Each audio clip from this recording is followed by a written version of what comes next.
Hi, this is G.H. Glade for Coaching ADD and the Stimulus-Driven Brain. We're going to talk about 7 things to know about ADD. First of all, ADD is surrounded by a great deal of myth and mythology and lack of information and education. The first thing to know is that ADD is real. Yes, it has a diagnosis code in the Diagnostic and Statistical Manual. It is found on insurance claim forms and whatnot. And the difficulty with this diagnosis is it medicalizes it into a problem. There's a more enlightened view that I personally believe in that is starting to take a little bit of a foothold, and that's the concept of neurodiversity. We have different brains, and these are differences rather than deficits. Now, we know ADD brains have different brain chemistry and different blood flow, and Daniel Amen, a neuropsychiatrist, has really pioneered the work in showing this to be real.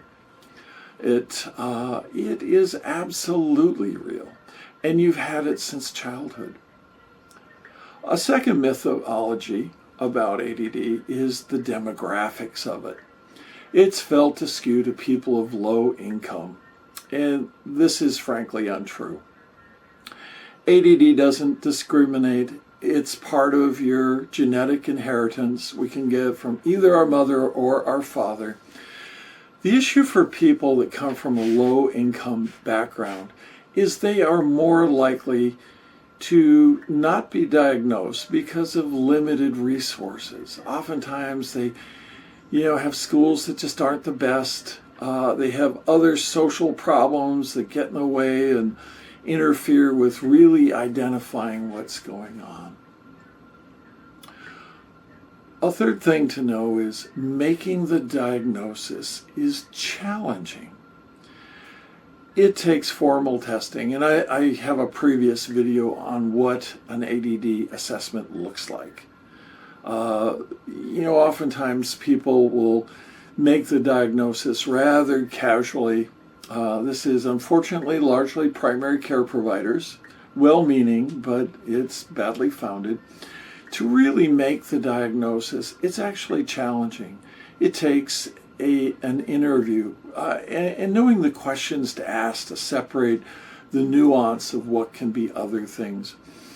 I have a young adult who I've treated since college, and at his college student services, they felt he did not have ADD. Well, I treated his mother. His mother knew better. She got him into me. He was tested and thoroughly interviewed, and lo and behold, he had ADD. Making that diagnosis is challenging. And we basically started treating him, and his grades soared. It was a really interesting outcome in terms of the fact that his assessment at the Student Health Services at a Washington University, I won't say which one, it missed the mark. It misdiagnosed his apparent ADD. Another thing about ADD that makes it hard to diagnose is that ADD rarely rides alone. And I'm going to do a video on the comorbidities found with ADD, but they abound. There's a higher incidence of depression. There's a higher incidence of OCD-related spectrum sorts of issues. There's also a higher rate of bipolarity. There's an interesting overlap between bipolarity and ADD, although the genetics are clearly very different. That you find approximately 20% of people with bipolarity spectrum disorders have ADD. We come to another interesting fact on this, and this has caused parents many nights lost sleep. It has caused parents to deny the existence of ADD in their kids. And that is the fact that no one is to blame for this. There is nothing you can do as a parent that's going to magically take ADD away. It is genetically hardwired. It's something you had no choice or control over. Clearly, there is no one to blame. And people take on a lot of just needless blame.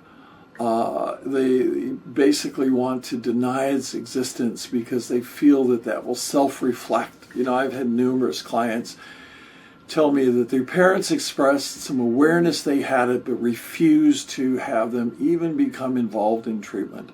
And I think this is about that perception of they're somehow to blame for this. Truly, no one to blame here.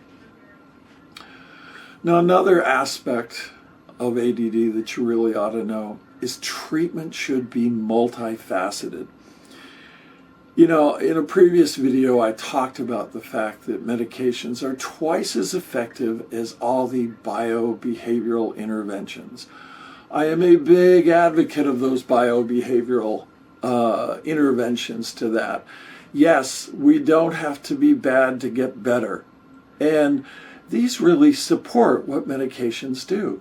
Not everybody takes medications for their ADD. Not everybody can, not everybody wants to.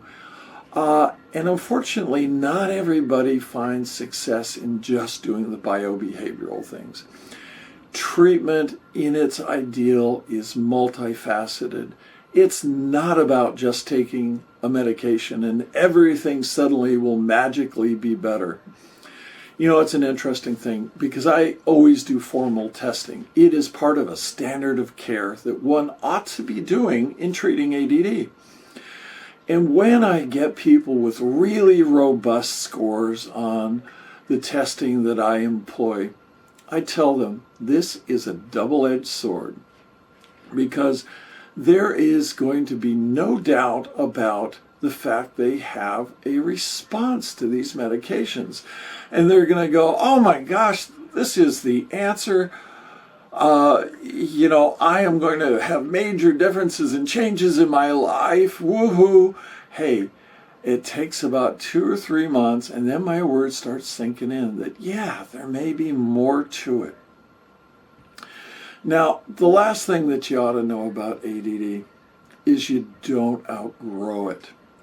What does change is we adapt and we get better. And that's part of what a multifaceted approach does for people. It gives people a skill set on managing the distractibility, the lack of executive functioning, focus difficulties. We don't outgrow it, but yeah, we do get better with it. And a multifaceted approach does nothing but encourage that. So, this is G.H. Glade for Coaching ADD and the Stimulus-Driven Brain. I want you to take a look at some of my other videos that you'll see listed below, and hopefully, if this works, on the sides of this current video. Go ahead and give this a like. Also, make some comments. Also, share it with people that you might feel would benefit from this information. Until next time, this is G.H. Glade for Coaching ADD and the Stimulus-Driven Brain. Take care.